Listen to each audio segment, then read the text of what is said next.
या ठिकाणी पुष्पगुच्छ देऊन स्वागत झालेलं आहे। तरी पण आजच्या कार्यक्रमाला प्रमुख पाहुणे म्हणून उपस्थित असलेले माननीय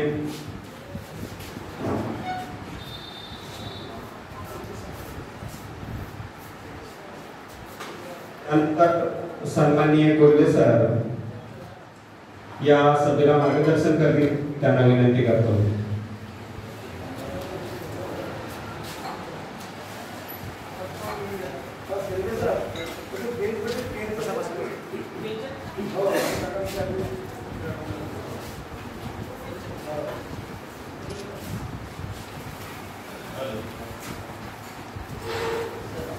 हॅलो, सर्वजण बसलेत आणि फार छान सर्वांनी परिचय दिला। पालवांनो, एक आता इथून आपण सभेला सुरुवात करतोय। मला संगीत झाले केवळ बस, आणखी बाहेरून लोक येतील। पुन्हा पवनी, आमगाव, गोंदिया, तुमसर हा काही तालुक्यातील लोक अजूनही आपल्याला दिसत नाही। एक सर्वांची जबाबदारी आहे की आता आपण या ठिकाणी जे म्हटलंय की आपण परिचय देताना मी या संघटनेचा, या संस्थेचा, या समितीचा जो कुठला पदाधिकारी असेल, आता हे आपण थोड्या वेळासाठी विसरून ठेवले। आपण अशा समाजाची लेकर आहोत ज्या समाजाला तिथल्या व्यवस्थेनं कधीच्या वाढीत फेकून दिलं आणि म्हणून त्या समाजाची लढाई आपल्याला लढायची आहे आणि त्याच्यासाठी आज आपण या ठिकाणी एकत्र आलेलो आहोत। आणि म्हणून खऱ्या अर्थानं ढेवऱ्याची पोरं म्हणून तुम्हाला इथं बसायची। आज म्हणतोय की आपण ही जातीय व्यवस्था जी आहे, ही जातीय व्यवस्था नाकारण्यासाठी, टाळण्यासाठी अनेक थोर पुरुषांनी फार महत्वाची भूमिका बजावली। त्यामध्ये असणारे महर्षी वाल्मिकी असतील, डॉक्टर बाबासाहेब आंबेडकर असतील, राजर्षी शाहू फुले, एकंदरीत सावित्रीबाई फुले आणि आपण जे सर्व या मुवमेंटमध्ये काम करतात आपलाही तितकाच वाटा आहे। बांधवांनो, या जातीय व्यवस्थेनं आज आपलं जे अधिकार आहे, जो या देशाचं संविधान म्हणतोय की कुठल्याही जात, धर्म, वंश, लिंग, पंथ या कारणावरून कुणालाही त्याच्या हक्क आणि अधिकारापासून वंचित ठेवता कामा नये आणि आज ते आपल्या बाबतीमध्ये झालेलं आहे। म्हणून आज तुम्हाला सर्वांना आपले मेंदू जागेवर ठेवून, डोळे साबूत ठेवून तुम्हाला आजची सभा जी आहे ही पूर्णपणे समजून घ्यायची आहे। सभामध्ये हा काही कार्यक्रम नव्हे किंवा एखाद्याची जयंती किंवा पुण्यतिथी नव्हे, हा अत्यंत महत्वाचा कार्यक्रम आज आपण या ठिकाणी घेतलेला आहे आणि याचे गांभीर्य जे आहे आपल्या प्रत्येकाला माहिती आहे आणि पुढे पुढे जसं हा कार्यक्रम सरकत जाईल तशी तशी याचं गांभीर्य जे आहे ते आपल्या सर्वांना कळत जाईल। आणि दिग्गज जे या ठिकाणी नाही बसले ते आमच्या पुढे उभे आहेत, बसलेले आहेत आणि फार मोठी माणसं आहेत तुमच्या सर्वांमध्ये। आणि म्हणून आज आपण सर्व लोक या ठिकाणी या एका महत्वाच्या चर्चेसाठी एकत्र आलो आणि त्यावरची चर्चा त्यात सुरू करतोय। मी सन्माननीय कोल्हे सरांना विनंती करेन की हा सर्व वातावरण निर्मिती करताना किंवा या वातावरणामध्ये आपलं या रिझर्वेशनच्या आरक्षणाच्या अनुषंगानं जी कुठली चर्चा संवाद या ठिकाणी होईल ते जास्तीत जास्त सकारात्मक असं होईल या दृष्टीनं प्रत्येक बोलणाऱ्यांकडनं, संवाद करणाऱ्यांकडनं याची फार मी अपेक्षा करतोय आणि मी सरांना धन्यवाद सर। सर्वप्रथम प्रतिमेच्या स्वरूपात घटनेचे शिल्पकार भारतरत्न, विश्वरत्न डॉक्टर बाबासाहेब आंबेडकर आपल्या समाजाचे आराध्य दैवत महर्षी वाल्मिकी, त्याचप्रमाणे वीर धनुर्धर एकलव्य प्रतिमेच्या स्वरूपात आरक्षणाचे जनक छत्रपती शाहू महाराज आपल्याला ज्यांनी एटीचं आरक्षण मिळवून दिलं आणि एक चांगलं मानाचं स्थान 1974 नंतर ज्यांच्यामुळे उदयास आलं असे आपल्या समाजाचे कैवारी स्वर्गीय ज्योतिरामजी बर्वे, महात्मा ज्योतिबा फुले, क्रांतिज्योती सावित्रीबाई फुले व ज्यांनी आपल्या देशाला स्वातंत्र्य मिळवून देण्यासाठी प्राणाची आहुती दिली अशा सर्व महामानवांना मी या कार्यक्रमाच्या निमित्तानं विनम्र अभिवादन करतो। आज दिनांक 16 मार्च 2025 अखिल युवक समाज विकास समिती भंडारा गोंदिया द्वारा आयोजित कटकवार विद्यालय साकोली या ठिकाणी आपल्या या समितीच्या कार्यक्रमाचं आयोजन केलेलं आहे आणि या प्रस्तावित कार्यक्रमाचे अध्यक्ष सन्माननीय मनोजभाऊ केवट सर, अध्यक्ष अखिल युवक समाज विकास समिती भंडारा गोंदिया, आमच्या या प्रमुख मार्गदर्शक म्हणून प्राध्यापक जनार्दनजी नागपुरे सर, मंचावर उपस्थित आमच्या तालुक्याच्या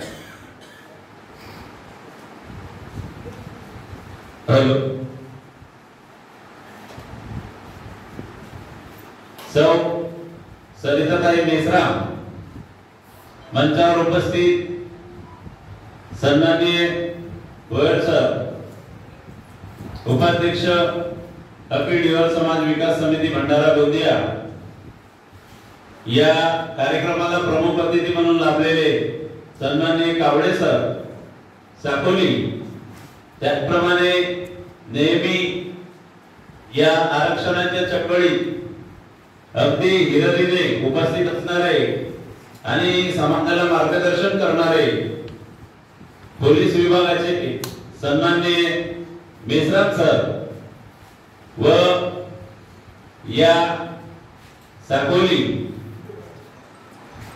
तालुक्यातील आपल्या समितीचे सन्माननीय प्रमुख मार्गदर्शक अशोकजी शेंडे सर, उपाध्यक्ष अखिल युवक समाज विकास समिती भंडारा गोंदिया व संपूर्ण साकोलीतील ज्यांनी हा कार्यक्रम आयोजित करण्यासाठी भरपूर असं परिश्रम घेतले ते सर्व सन्माननीय चांदेकर सर असतील, कामटे सर असतील, त्याचप्रमाणे त्यांची संपूर्ण टीम या कार्यक्रमाला आवर्जून उपस्थित झाले। दोट्टे जिल्ह्यातील 15 तालुक्यातील आपल्या समितीचे वेगवेगळ्या गावचे पदाधिकारी, तालुक्याचे पदाधिकारी, त्याचप्रमाणे मच्छीमार सोसायटीचे अध्यक्ष, उपाध्यक्ष, सचिव व एकलव्य युवक समाज संघटनेचे काही पदाधिकारी आवर्जून या सभेला उपस्थित झाले। त्या सर्वांचं सर्वप्रथम मी या कार्यक्रमाच्या निमित्तानं हार्दिक अभिनंदन करतो। मित्रांनो, विषय खूप गहन आहे। जेव्हा या समितीची स्थापना झाली 22/2021 ला, तेव्हा हा विषय बऱ्याच जणांना माहित नव्हता, पण हळूहळू कोरोना काळ संपला आणि या विषयाचं गांभीर्य हळूहळू लोकांपर्यंत पोहोचायला लागलं। कालच एक घटना घडली की एका कोळी समाजाच्या व्यक्तीनं देवरीतील आमगाव येथील सन्माननीय आमच्या समितीचे पदाधिकारी आहेत मांडे सर, यांच्या वक्तव्य चॅटिंग मधून जे घाणेरडे असे शब्दप्रयोग केलेले आहेत आणि तो त्यांचा अपमानजनक देवरीचे हे फार भयानक चित्र आम्हाला काल पाहायला मिळालं की आपल्या देशाला राज्यघटना लागू होऊन 75 वर्ष झाले तरी पण आपल्या समाजातील एका सुशिक्षित बांधवावर उच्चवर्णीयांकडून अशा पद्धतीचे जर अश्लील शब्द आणि घाणेरडे शब्द आपल्या समाजाच्या एका बांधवाला जर कोणी वापरत असेल तो संपूर्ण समाजावर एक प्रकारचा घाला आहे, अन्याय आहे आणि त्याच्या विरुद्ध आवाज उठवण्यासाठी पेटून उठण्यासाठी आपल्याला कुठेतरी एकत्र येणं गरजेचं आहे। मी या कार्यक्रमाच्या निमित्तानं आमच्या अर्जुनी मोर अखिल ढिवर समाज विकास समितीच्या वतीनं त्या घटनेचा जाहीरपणे निषेध करतो आणि जे त्या सरांच्या प्रयत्नासाठी आपल्याला करता येईल संविधानिक मार्गाने ते करण्यासाठी आम्ही पुरेपूर सहकार्य करू। या ठिकाणी पहिल्यांदाच सभेला आलेले किती जण आहेत की ज्यांना हा विषय माहित नाही? असे कोणी आहेत का पहिल्यांदा आलेले ज्यांना हा आरक्षण विषय माहित नाही? म्हणजे बरेच आहेत। तर सर्वप्रथम आपले जो स्वातंत्र्यापूर्वीचा जो काळ होता त्या स्वातंत्र्यापूर्वीच्या काळामध्ये आपल्या देशावर ब्रिटिशांची सत्ता होती आणि ब्रिटिशांची सत्ता होती आणि आपल्या देशामध्ये पुरातन काळापासून मनुस्मृती लागू असल्यामुळे 4 वर्ण होते आणि त्या 4 वर्णामध्ये आपला समाज विभागलेला होता। सर्वात उच्च वर्ण जो होता तो होता ब्राह्मण, दुसरा होता वैश्य, तिसरा होता पहिला ब्राह्मण, दुसरा क्षत्रिय, तिसरा वैश्य आणि चौथा शूद्र। तर जे शूद्र समाजातले लोक होते आतापर्यंत आपल्याला असं माहित होतं की फक्त महाराज समाज हा शूद्र होता, पण ही गोष्ट खोटी आहे। असे बरेच समाज त्यावेळेस शूद्र म्हणून गणले जात होते। त्यांना उच्च वर्णीयांकडून अतिशय खालच्या दर्जाची वागणूक मिळत होती आणि इतर वर्णाच्या तुलनेत शूद्र वर्णातील जो समाज होता त्या समाजाची सर्वांगीण प्रगती ही खुंटलेली होती। तो प्राण्यांपेक्षाही बेकार अवस्थेत जगत होता। सर्वप्रथम 1902 ला कोल्हापूर संस्थानचे जे राजे होते छत्रपती शाहू महाराज यांना लक्षात आलं की आपल्याही राज्यात अशा कितीतरी जाती आहेत की त्या विकासाच्या प्रवाहापासून कितीतरी दूर आहेत।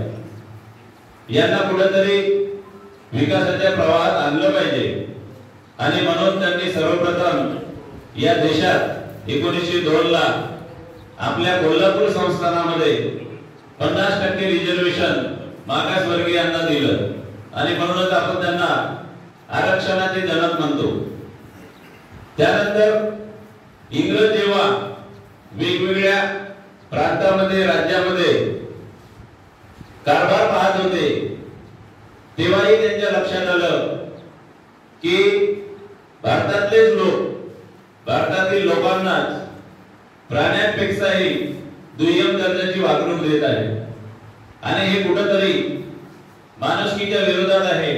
कुठेतरी यांना कायद्याचं संरक्षण दिलं पाहिजे, या जातीचं उत्थान केलं पाहिजे आणि म्हणून त्यांनी सर्वप्रथम या देशामध्ये डिप्रेस क्लास नावाचा एक संवर्ग निर्माण केला। त्या डिप्रेस क्लासच्या जो संवर्ग होता त्या संवर्गामध्ये आपला भंडारा जिल्ह्यातील जो ढिवर समाज आहे त्या ढिवर समाजाची गणना त्या डिप्रेस क्लास मध्ये नोंदल्या गेली। त्यानंतर इंग्रजांनी जनगणना करण्याचे ठरवलं आणि पहिली जातीनिहाय जनगणना या देशामध्ये 1901 ला करण्यात आली, 1911 ला करण्यात आली, 1921 ला आणि 1931 ला त्यांनी सलग 10 वर्षानं जातीनिहाय जनगणना केल्या. आणि या जातीनिहाय जनगणनामध्ये त्यांनी भारतातल्या बऱ्याचशा अशा अप्रगत जाती होत्या, त्या अप्रगत जातीच्या उत्थानासाठी त्यांनी कायदे केले, वेगवेगळ्या सोयी सवलती सुरू केल्या. आणि 1931 च्या जातीनिहाय जनगणनेनुसार सर्वप्रथम या देशात 1935 ला इंडिया गव्हर्नमेंट ऑफ ऍक्ट ची निर्मिती केली आणि याच कायद्याच्या अनुषंगाने त्यांनी 1936 ला सर्वप्रथम शेड्यूल कास्ट आणि शेड्यूल ट्राइब, ज्याला आपण अनुसूचित जाती एससी आणि अनुसूचित जमाती एसटी म्हणतो, तो पहिल्यांदा त्यांनी निर्माण केला. आणि काही जाती त्यांनी प्रकाशित केल्या. त्या प्रकाशित केलेल्या जातीमध्ये आपला भंडारा जिल्ह्यातील ढिवर समाज ऑन रेकॉर्ड हा एससी मध्ये समाविष्ट होता. आणि इंग्रजांनी नुसतेच हे संवर्ग निर्माण केले नाही, तर त्या संवर्गात जेवढ्या जाती आल्या त्या सर्व जातीच्या सामाजिक, आर्थिक आणि शैक्षणिक विकासासाठी त्यांनी सर्व प्रयत्न केले. हॉस्टेल बांधल्या, स्कॉलरशिप सुरू केल्या. त्यावेळेस आपला भंडारा जिल्हा सेंट्रल प्रोव्हिन्स अँड बेरार राज्य या ठिकाणी समाविष्ट होता. म्हणजे आताचा जो छत्तीसगड आहे, मध्य प्रदेश आहे, मध्य प्रांत आहे आणि संपूर्ण विदर्भ या सर्वांचं एक राज्य होतं. आणि त्यावेळेस आपल्या ज्या राज्यांची गणना होती ते state A, state B, state C आणि स्टेट डी अशा प्रकारे संरचना होती. आता जो आपण नकाशा पाहतो हा वेगळा आहे, पण स्वातंत्र्यापूर्वीचा जर तुम्ही नकाशा पाहिला तर तो वेगवेगळ्या प्रांतांमध्ये विभागलेला होता. आपला जो भंडारा जिल्हा होता हा सेंट्रल प्रोव्हिन्स अँड बेरार राज्यामध्ये होता. आणि त्या राज्यामध्ये अनेक स्कॉलरशिप, अनेक हॉस्टेल, वसतिगृह, शैक्षणिक सवलती, मॅट्रिक पूर्व शिष्यवृत्ती सर्व आपल्या ढिवर समाजाला त्यांनी लागू केली होती. मग आपल्याला 1950 ला राज्यघटना लागू झाली. 26 जानेवारी 1950 ला 26 जानेवारी 1950 ला राज्यघटना लागू झाल्यानंतर जेव्हा देशातला पहिला संविधानानंतर शेड्यूल कास्टचा ऑर्डर काढण्यात आला, तेव्हा आपल्या ढिवर समाज त्या शेड्यूल कास्टच्या यादीतून गायब होता. ढिवर समाजाला एससी मधून वगळण्यात आलं. याचं कारण काय? बरं, ढिवर समाजालाच वगळलं नाही तर सेंट्रल प्रोव्हिन्स अँड बेरार राज्यातून एकूण 16 जाती बाहेर काढल्या आणि एसटी मधून 50 जाती बाहेर काढल्या. बरं, तुम्ही बाहेर काढल्या मान्य आहे, मग तुम्ही आमची शैक्षणिक प्रगती तपासली का? मग तुम्ही जे भारताचे जनगणना कार्यालय आहे त्याची तुम्ही दखल घेतली का की यांचं सगळंच उत्थान झालं आहे, सामाजिक उत्थान झालं, शैक्षणिक उत्थान झालं, आर्थिक उत्थान झालं? आमच्या कोणत्या तरी त्या काळातल्या एखाद्या नेत्याला तरी तुम्ही विचारलं का की आम्हाला आरक्षण पाहिजे की नको पाहिजे, आमची इच्छा काय आहे ते पण तुम्ही विचारलं नाही. त्यावेळेस मानव वंशशास्त्र विभाग त्याची पण तुम्ही विचारणा केली नाही. मग कोणाचीच विचारणा न करता तुम्ही सरसकट या जातींना तुम्ही वगळले, म्हणजेच आमचे ते अपराधी आहेत. आम्ही त्यांना जाब विचारायला पाहिजे की तुम्ही आता इतिहास आमच्या हातात आलेला आहे, तुम्ही त्यावेळेस कुठलेही निकष पूर्ण न करता आम्हाला तुम्ही एससी मधून कसे काय वगळले? हा फार मोठा अन्याय आहे आपल्यावर. त्याच्यानंतर ही गोष्ट जे हृदयनाथ कुंजरू होते घटना समितीचे सदस्य, त्यांच्या लक्षात आलं की भारतातल्या प्रत्येक स्टेट मधून वेगवेगळ्या जाती कुणालाही न विचारता सरसकट वगळण्यात आलेले आहेत. त्यांनी 16 खासदारांच्या सह्याचं पत्र दिलं पंडित नेहरूंना आणि त्यांना जाब विचारलं. पंडित नेहरूंनी सांगितलं की आम्ही पहिली सार्वत्रिक निवडणूक होऊ द्या, आम्ही जसे होतो तसेच पूर्ण जातींना समावेश करू, पण ते काही होऊ शकलं नाही. मग हे वगळण्याचं कारण काय असेल? वगळण्याचं कारण एकच होतं की एवढ्या मोठ्या जाती जर राज्यघटना लागू झाल्यानंतर अंमलात जर राहिल्या तर यांना स्वतंत्र असे मतदारसंघ द्यावे लागतील आणि ते स्वतंत्र मतदारसंघ देणे हे उच्चवर्णीयांसाठी डोकेदुखी होती. आणि म्हणून सरसकट त्या काळामध्ये बऱ्याचशा जातींना ज्यांचं सक्षम असं नेतृत्व नव्हतं त्या सर्व जातींना वगळण्यात आलेलं आहे. राजस्थान मधून 75% जाती वगळण्यात आलेल्या आहेत. बरं, वगळल्यानंतर मग धिवर समाज घटना लागू झाल्यावर कुठं होता? तो एससीत नव्हता, तो एसटीत नव्हता, त्यावेळेस ओबीसी संवर्ग नव्हता, तर आपण कुठं होतो? ओपन मध्ये होतो. कुठं होतो? ओपन मध्ये.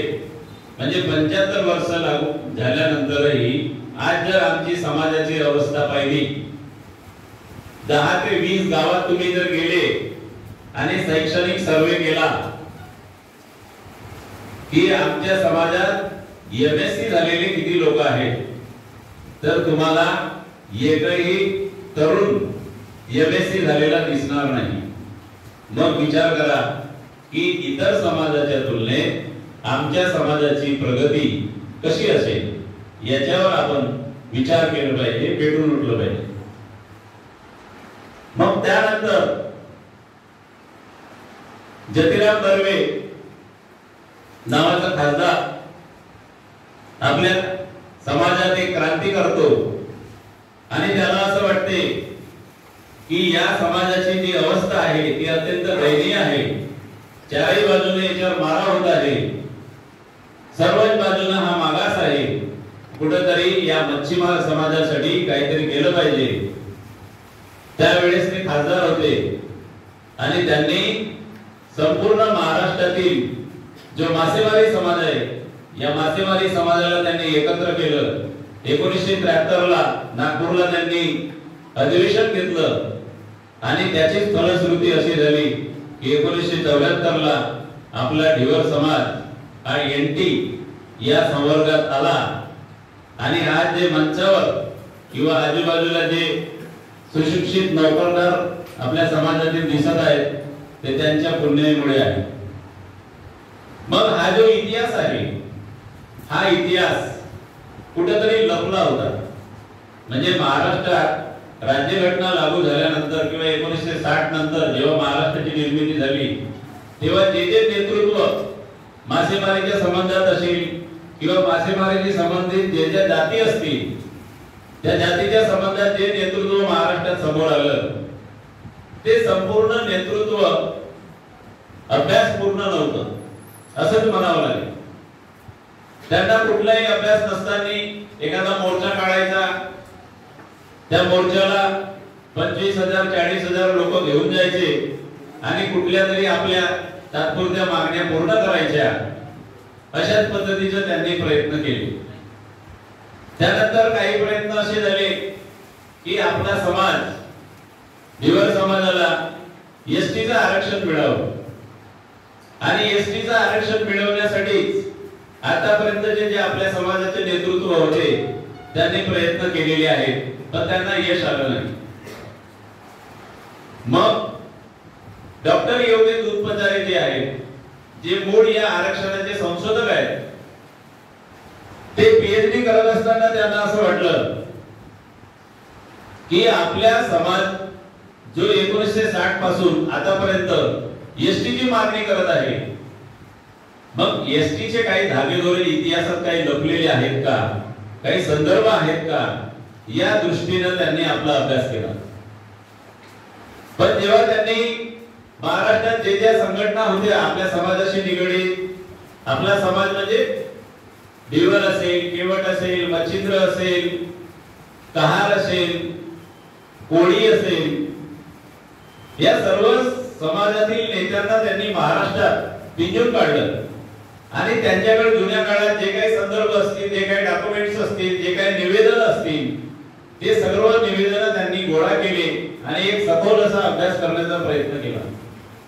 पण आपण इतिहासात एसटी मध्ये होतो किंवा एसटीचे निकष पूर्ण करत होतो असा कुठलाही इतिहास त्यांना सापडला नाही. या उलट आपण एसटी मध्ये होतो याचे संदर्भ पुरावे त्यांना पुरेपूर मिळाले आणि मग ते संपूर्ण पुरावे कागदपत्र त्यांनी जेव्हा पाहिलं तेव्हा ते स्वतः अचंबित झाले, आश्चर्यचकित झाले की हा एवढा मोठा आपल्या समाजाचा जो इतिहास आहे तो 75 वर्ष 70 वर्ष आपल्यापासून कसा लपून राहिला. आणि म्हणून त्याला कुठेतरी समाजासमोर आणलं पाहिजे, समाजाला त्यांचा खरा इतिहास सांगितला पाहिजे, समाजाला जागविण्याचं काम केलं पाहिजे, समाजाला पुढे आणण्याचं काम केलं पाहिजे, त्यांच्यामध्ये एक क्रांती आणली पाहिजे. आणि म्हणून ते अशा व्यक्तींच्या शोधात होते. मग त्यांच्या असं लक्षात आलं की हा सर्व रेकॉर्ड भंडारा जिल्ह्याचा आहे, पण ढिवर समाज हा गोंदियातही आहे, ढिवर समाज हा चंद्रपूर मध्ये आहे, ढिवर समाज हा नागपूर मध्ये आहे, विदर्भात बऱ्याच जिल्ह्यांमध्ये पसरलेला आहे. मग भंडाऱ्याचा जसा रेकॉर्ड आहे तसाच चंद्रपूरचा कुठे मिळतो का, गडचिरोलीचा कुठे मिळतो का, नागपूरचा कुठे मिळतो का, ते पण त्यांनी शोधण्याचा प्रयत्न केला. ढिवर समाजाबरोबर ज्या उपजाती आहेत त्यांच्या उपजातीचा संदर्भ तरी कुठेतरी मिळतो का या दृष्टीने त्यांनी विचार केला.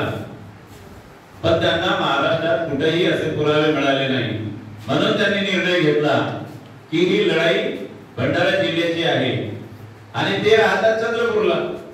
प्राध्यापक जनता महाविद्यालय चंद्रपूर या ठिकाणी ते कार्यरत असल्यामुळे ही लढाई ते एकटे लढू शकत नव्हते आणि म्हणून त्यांनी अशा व्यक्तीचा शोध घेतला की ही लढाई पुढे गेली पाहिजे, याला गती आली पाहिजे, कुठेतरी बदल झाला पाहिजे.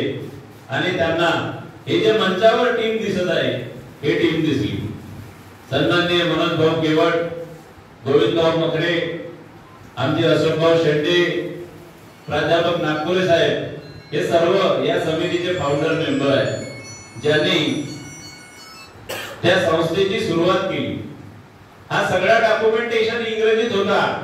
आता आपल्याला जो हिंदी आणि मराठीत दिसतो पण जेव्हा आपण वाचू शकतो आपल्या फावल्या वेळेत ते सर्व पुण्याई गोविंदभाऊ मखरेची आहे.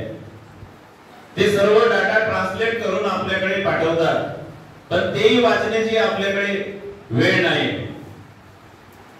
ज्या वेळेस हा डाटा संपूर्ण इंग्रजीमध्ये सोपवला प्राध्यापक दुधपाचार्य साहेबांनी तेव्हा या टीमनं कोरोनाच्या काळात रात्रंदिवस जागून त्याला हिंदी, इंग्रजी आणि मराठी तीनही भाषेत अनुवादित केलं. सर्वप्रथम त्यांनी नोंदणीसाठी ही जी संस्था आहे या संस्थेच्या नोंदणीसाठी कारवाई केली आणि जेव्हा ही संस्था रजिस्टर्ड झाली त्याच्यानंतर त्यांनी पुरेपूर प्रयत्न केले. या ठिकाणी सन्माननीय दिशा मॅडम आल्या, त्या पण त्या सुरुवातीपासून या प्रक्रियेमध्ये आहेत.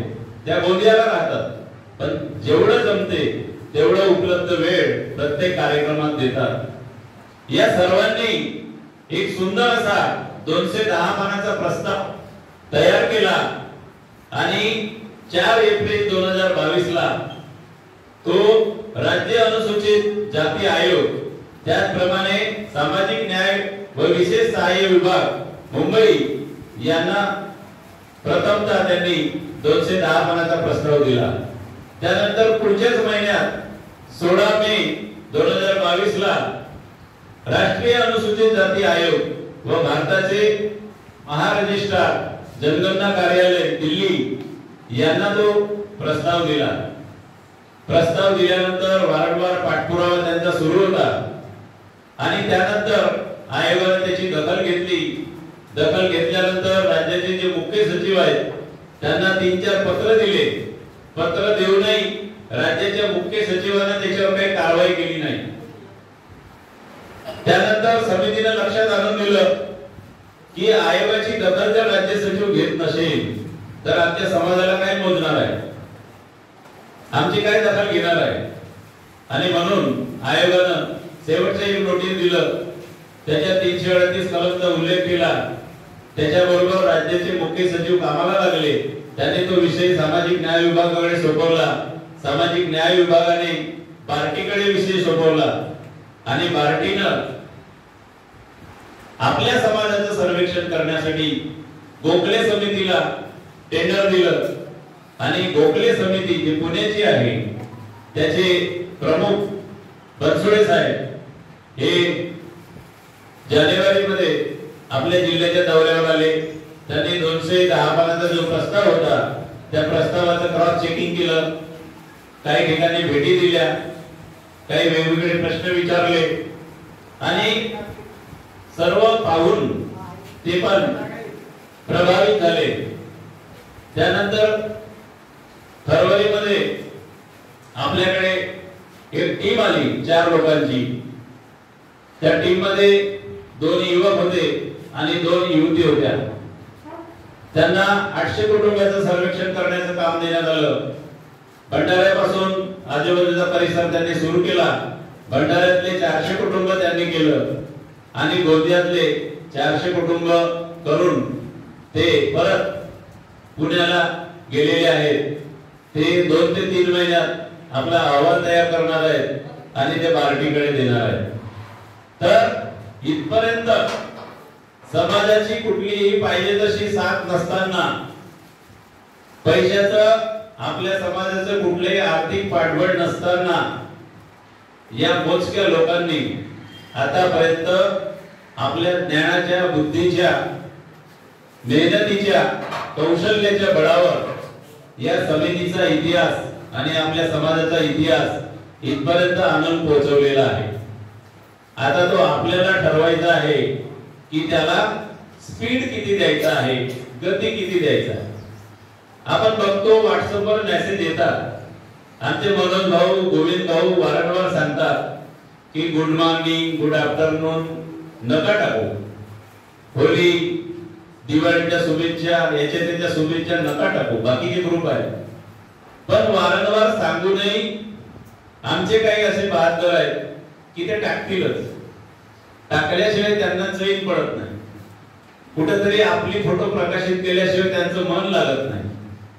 तर हे जे मन न लागण्याची जी आपली सवय आहे ते कुठेतरी बंद झाली पाहिजे, कमी झाली पाहिजे. आपला डाटा एवढा आहे, गोविंद भाऊने जो डाटा टाकलेला आहे ग्रुपवर तो एवढा आहे, 400, 500, 800 पानाचे पीडीएफ आहे. जे वेगवेगळे अहवाल आहेत ते आपण वाचू शकत नाही, एवढा डाटा आहे. पण आपण ते न पाहता, ते न वाचता आपण दुसऱ्याच गोष्टीत कुठेतरी लक्ष घालत असतो. आम्हाला जेव्हा हे माहित झालं अर्जुनी मोरगावला, तेव्हा पहिल्यांदा मला जेव्हा ग्रुपमध्ये जोडण्यात आलं तेव्हा मी अचंबित झालो की एक वेगळीच संघटना माझ्या कानावर कशी येत आहे. तर मी त्या ग्रुपमध्ये प्रश्न विचारणं सुरू केले. तेव्हा मला दिगोळे सरांचा फोन आला की सर, तुमच्या सर्व प्रश्नांची उत्तरं आम्ही तुम्हाला देऊ. मी म्हणलं मला जाणून घ्यायचं आहे की नेमकी अखिल दिवस समाज विकास समिती काय आहे. त्यांनी एक आपल्या एक सभा ठेवली. त्या सभेमध्ये आम्ही अर्जुनीचे फक्त 7 ते 8 लोक होतो. त्या सभेमध्ये मी नागपुरे सर होते. त्यांना काही प्रश्न विचारले आणि जाणून घेतलं का असं होऊ शकत नाही. आपण एससीत होतो हे मलाही विश्वास बसत नव्हता आणि आपण एससीत होतो हे माहित व्हायला 70 वर्ष लागले.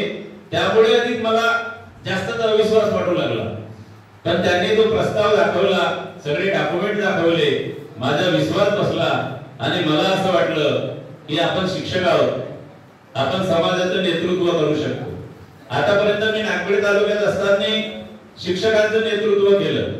तिथल्या सोसायटीवर जवळपास मी 13 वर्ष होतो. संघटनेमध्ये जवळपास 9 ते 10 वर्ष चांगलं सक्रिय काम केलं.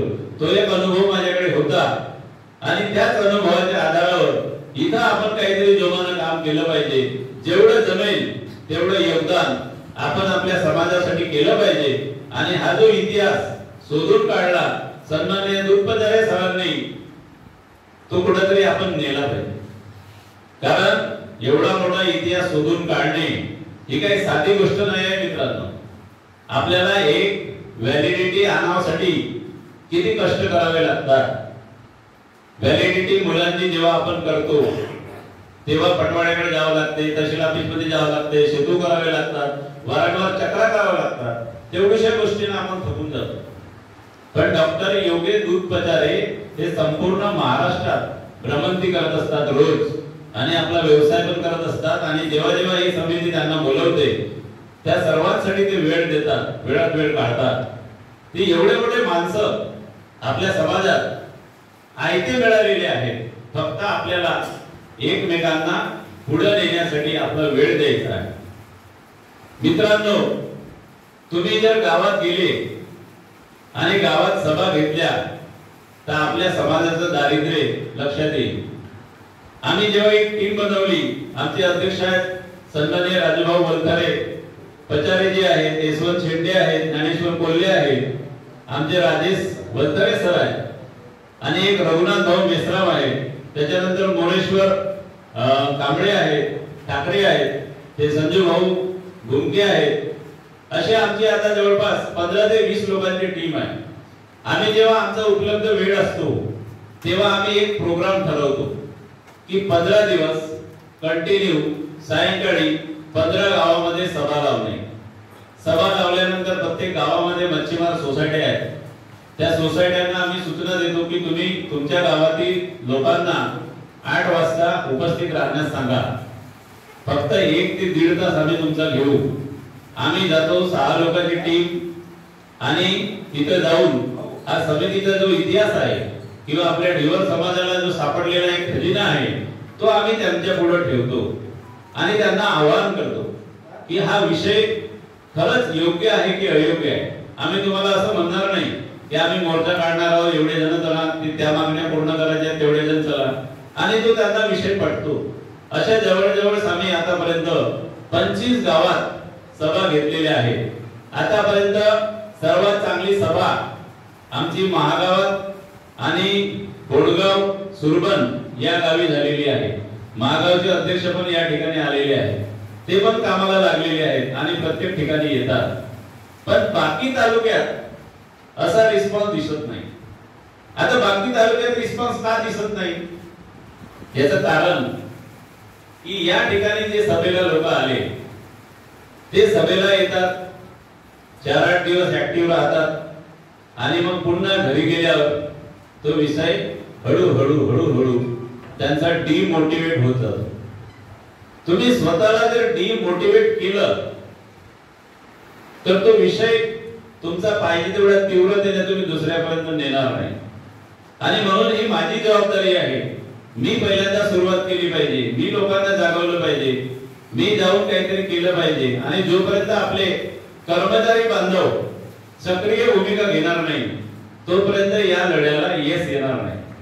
आता आम्ही जुळलो तेव्हापासून जवळपास 15 ते 20 हजार रुपये आमचे खर्च झाले. नागपुरे सरांकडे गाडी आहे, वलथरे साहेबांकडे गाडी आहे, माझ्याकडे गाडी आहे. आम्ही कोणाची आडीपाडीनं गाडी नेतो आणि स्वतःच खिशातले पैसे खर्च करून पेट्रोल टाकून आम्ही ही पुढे नेण्याचा प्रयत्न करत आहोत. विषय बराच आहे, बऱ्याच गोष्टी या निमित्तानं आपण सांगू शकतो. मान्यवर पण बोलणारे भरपूर आहेत. मी या कार्यक्रमाच्या निमित्तानं एवढीच कळकळीची विनंती करू शकतो की आपल्याला ही लढाई लढण्यासाठी बराच कालावधी लागणार आहे. एवढा विषय काही सोपाही नाही आणि पटकन होईल असंही नाही. पण टप्प्याटप्प्यानं संविधानिक मार्गाने आपल्याला विषय पुढे न्यावा लागेल.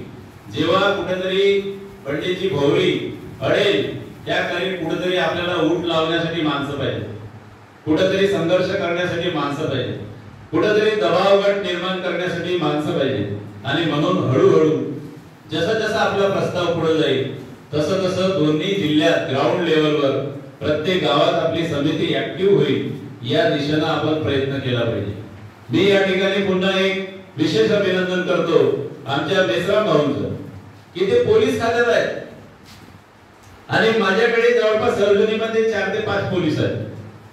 मी त्या पोलिसांना म्हटलं की सर थोडासा रविवारी वगैरे सुट्टीच्या दिवशी वगैरे, त्याचं उत्तर असते सर माहित आहे ना पोलीस विभागात आहे आम्हाला कुठल्याही सभेला जाता येत नाही, आम्हाला कुठल्याही मोर्चात सहभागी होता येत नाही, आमच्यावर बंधन असतात. पण यांच्याकडे पाहिल्यावर असं वाटते की यांच्यावर कुठलेच बंधन नाही, प्रत्येक कार्यक्रमात दिसतात आणि विभाग पोलीस आहे. त्यांना कसं वेळ मिळते, ते कसे वेळ काढतात ते आपल्या मनोगतातून या ठिकाणी सांगणारच आहे. पुन्हा एकदा सर्वांना या ठिकाणी उपस्थित झाल्याबद्दल सर्वांचे या ठिकाणी मनपूर्वक धन्यवाद मानतो आणि नक्कीच या सभेतून आपल्याला मार्मिक असं मार्गदर्शन होईल आणि आपल्या समितीच्या कार्याला गती येईल अशी मी या ठिकाणी आशा व्यक्त करतो आणि इथंच थांबतो. धन्यवाद. धन्यवाद सर, खूप असं मोलाचं मार्गदर्शन केल्याबद्दल. उशीर करू नये आजच्या या सभेला उपस्थित असलेल्या सर्व doctor Disha Gede madam senior college Gondia यांचे स्वागत सौ वरथरे मॅडम ह्या करतील अशी मी त्यांना विनंती करतो.